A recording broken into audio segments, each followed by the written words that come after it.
welcome to the channel. Today I've got a wrap-up for you of what I've been reading this past month. March was a super low reading month, partially because I was kind of recovering from my big reading month of February where I binge read so much, and also partially because I just couldn't find any good books, / I was waiting for my books to come to the library. So one thing I've been doing lately is working on trying to find some indie published books that I could promote because I'm an indie published author and I would like to help other indie published people get their work out there and be appreciated. I don't want any good stories to go unknown because they didn't have a lot of backing or whatever. So, part of what I did during March, when I wasn't reading a lot, I mainly read Stalking Jack the Ripper, which I did a video about. And I was also doing some rereading of Uprooted and Court of Mist and Fury because I like them so much. But I was also combing through a bunch of free indie published books to try to find some that I could promote. Some that I could really appreciate and that would be on a level with the other books that I've been enjoying, which was difficult. One way that a lot of indie authors try to get attention for their book is to give them out free to reviewers or to just give them out free to anyone. And so I've been joining various author groups that are about giving advance copies or just after it's been published free copies to readers so that they will review the book and then other people can find it better. I read a lot of books that way, and a lot of them I just DNF'd because the writing was so cringy.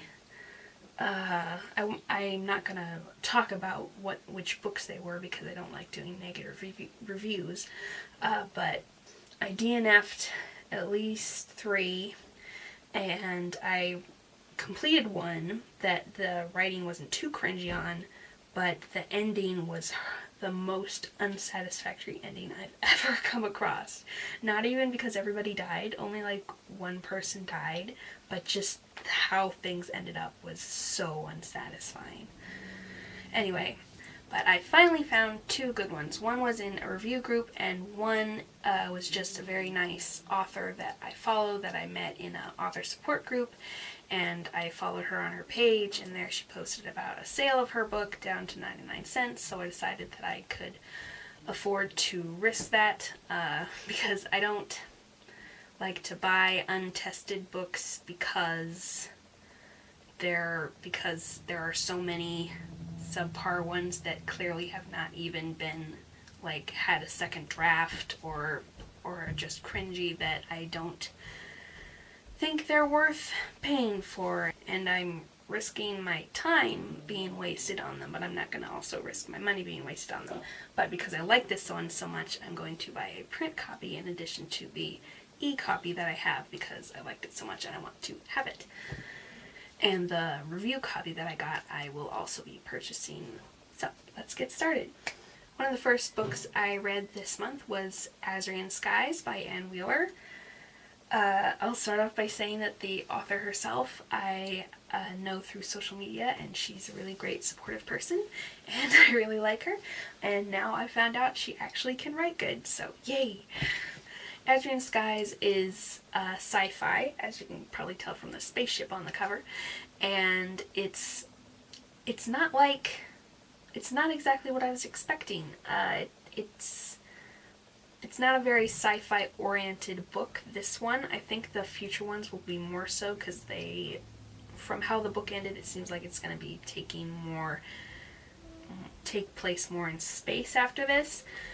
But for most of this particular book, the events unfold on a planet, and it's actually more of a political drama than a sci-fi, because most of the plot that's going on isn't about spatial anomalies and technology. It's about this world being taken over by another planet who sent their space armada to take it over, and we don't actually get to see most of those battles. We just see through the perspective of the princess of the world who is being protected underground while it's happening, what's going on, and then we see the aftermath of the occupation and how she is involved in trying to fight the occupation in her own small way, because she's not a fighter. She is a pilot, but she doesn't have a ship to fly, so she's pretty much useless in that way.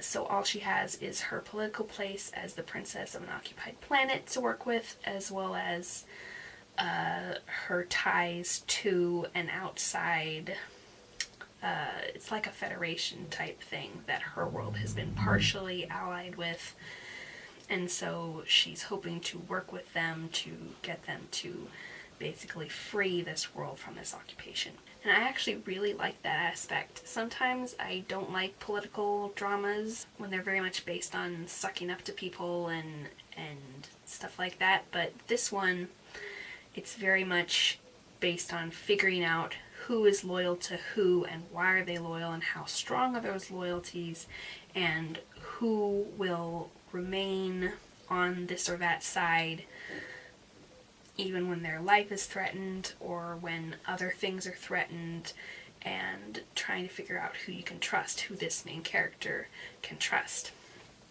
And I think that was handled really, really well. So that's what I most enjoyed about this book. I will let you know that it is a Christian fiction. It was written by a Christian and has a little bit of the that kind of perspective to it. There is a religion worshipping a father figure sort of God that's clearly based on Christianity on this world. It's like a worldwide sort of religion, kind of like the prophets on Bajor and Star Trek. And it's also somewhat more widespread than that, in that apparently the conquerors have some kind of history with this same religion as the world that they have conquered. There were a couple times when that was a little cringy, it was a little bit preachy, but those were very small portions in relation to the whole book.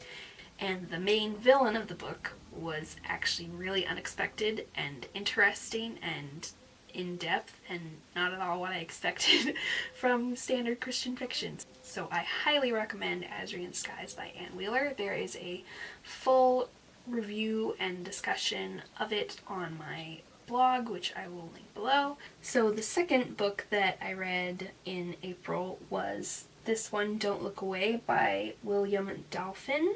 I'm not sure how to pronounce that last name, but it is actually a collection of short stories, 35 of them, which is quite a lot, but they're actually more like flash fiction in length. They're horror stories, if you couldn't tell by that creepy fellow, and I just really liked it. The writing is tight, and every sentence belongs there, which is very good for flash fiction. And it was successfully horror-y. It was quite creepy, and it was scary, and each story was scary in its own way. There was a lot of variety within the different sorts of stories. There were ones where you felt sort of creepy crawly, sort of scary. There were ones where you felt you had kind of an impending sense of doom. There were some where it kind of actually draws on some real life horrible things, like kidnappings and stuff like that, and stuff that really happens that's creepy, like child kidnapping type stuff. There's also poltergeists. There's creepy things that actually end up killing the people in the stories. There's creepy things that they just witness and then go on and live their lives. All sorts of different stuff. And I really liked the variety, and I really liked how well written they were. They were funny at times, they were dramatic at times. Not a single line in the thing made me cringe, which I'm very much a person who cringes easily at bad writing, and my standards had been lowered quite a lot by that point for self-published works, so this was like way above and beyond that. Probably shocked me a little bit because it was high quality for a regularly published work. And horror is most definitely not my usual genre. I don't enjoy being scared, but I can recognize that it did a good job of what it was setting out to do.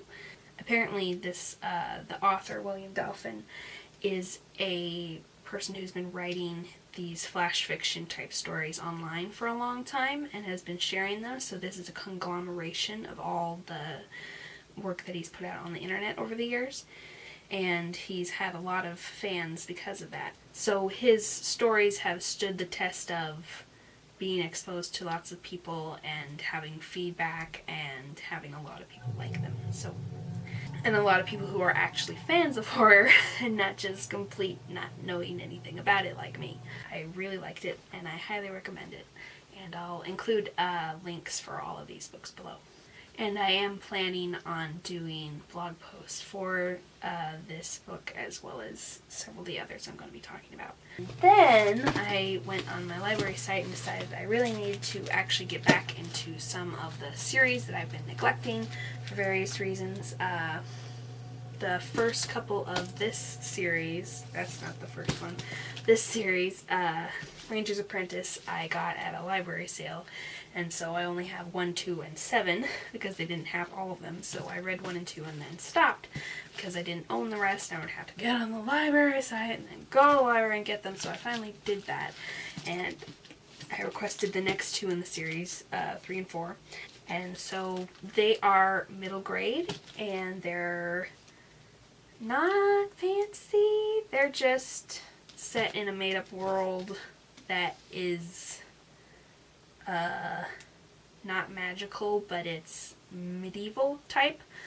And once again, I really like a lot of middle grade stuff. I actually, because both this and this one, which is YA, which I'll be talking about in a minute, included full-on war type battles, and I very much noticed the difference in how they treat them, and I feel like it's a trend as far as middle grade versus YA, how they treat battles, and it kind of expands to how they treat the whole storytelling thing. So at some point I definitely want to make a video about the differences I've noticed because both of these were tackling very similar topics in very different ways. For now, I'll just say that I very much enjoyed both of these. I fully intend to get the rest of the series. I've put in requests for the next 3 books plus 7 I already own, so I'll be reading 4 in a row. And there's more after that. The highest number I've seen is 12. I feel like that's all of them, but I'm not totally sure. They follow, since it's called Ranger's Apprentice, they follow an apprentice of a ranger, which in this case the rangers are very much like Aragorn's rangers in that they ride around the country secretly dealing with bad guys, and they're very good trackers. They mostly use bows, but they also use swords. Not swords, they don't use swords, they use knives, and they're kind of like the spies of the country, kind of also special agents type thing. They do all sorts of stuff that require small teams to go secretly and do various things. And I'm totally into that kind of thing. Totally into that kind of thing.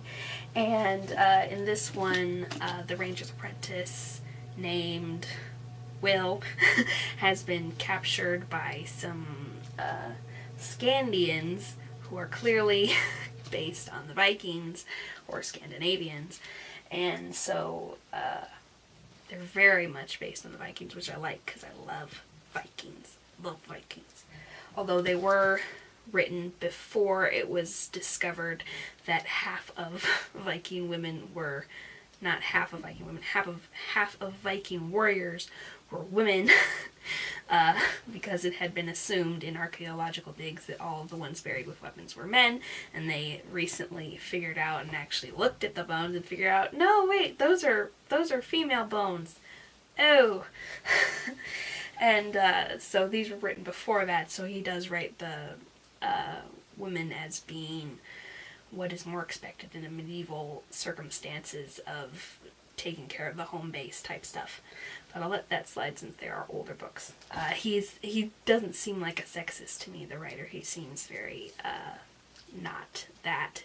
Most of the characters are men, but they're out of 3 younger main characters. One is a young woman, she's a princess, and then there's also Will, the ranger's apprentice, and Horace, who is a knight, big burly guy who's kind of dumb, but very sweet. But there is a lack of other female characters, so he didn't make a particular effort to be feminist as far as variety of characters, but he does portray the women that are there well and realistically and in a not sexist light. So he doesn't particularly get points for feminism, but he doesn't get negative points for sexism, if that makes any sense.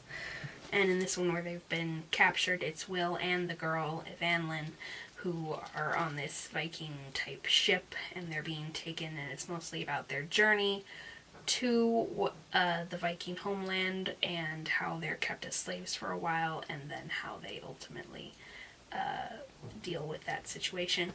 And it's also about Horace, the night person, and Will's master, the actual ranger, going to save them. Whereas this one happens after that, of course, so now they're having to help the Vikings who have captured them to fight off a big old army of 7,000 men and all their horses of invading. What are they called? They're like the Huns. I'm not sure if they're exactly based on the Huns, but they're based on an early, not Middle Eastern, but that middle area of the steppes, where they'll have horses and herd horses and things, which from what I can tell is actually where horses came from in the first place, and then they came over to Europe, and then they came to America from there. Don't quote me on that, I'm not sure. But anyway, that was also very clearly based on a particular group of peoples who had lived in the real world in a real area, and so he had a lot of culture and interesting things about how they dressed and how they organized their armies, because he based it on a real group that had real armies and had real ways of dressing and things like that. So that's one way to do world building in such a way that you don't have to make up so much, but you do have to do a lot of research. And I really appreciate that he clearly did a lot of research on this, and also because it is about war, and we get some really big-sized battles, and get a lot of stuff about war tactics. Like in this one, there's stuff about how they used longbows in certain circumstances, how the people with horses used horses in such a way that they lost very few of their own men when going up against these Vikings who were very much melee fighters. I always really like siege type tactics, where you've got your siege engines, and you've got all of your portcullises and your archers, and how that meets and stuff like that. But I really, really like this kind of battle with this kind of writing about battles that has all this detail and all these tactics that are based on real world things that have happened. Also, I just thought of, as far as happy endings versus character deaths go, usually I only recommend things like things that have 0 character death and stuff like that. So I will warn you, if you don't like character death and stuff, you should see my warnings in my blog post about Azrian Skies, because there are some issues with that in there. But other than that, and besides of course the horror book, which is a whole other thing, the other 3 that I'm talking about, Ranger's Apprentice 2 and then Court of Wings and Ruin, which I'm moving on to now, do not have issues with character death. It gave me a lot of feels. I was in a daze for a couple of days after I finished it, because there's a lot of feels. It's a 700 pager, and it's very good. It's basically more of what we got with Mist and Fury. There's a lot of time spent with the 6 friends and more extra friends that we get to add. So we get to spend a lot of time together figuring out stuff, talking, planning, training, stuff like that, and fighting alongside each other. And I experience my friendships vicariously, so I really appreciate that. The battles in this and in a lot of other YA I've read are more simple and less... They're more about advancing the plot and characterizing than they are about actually telling you how fights actually... But even though that's not my preferred type of battle, I really did enjoy the battles in this. They were well thought out.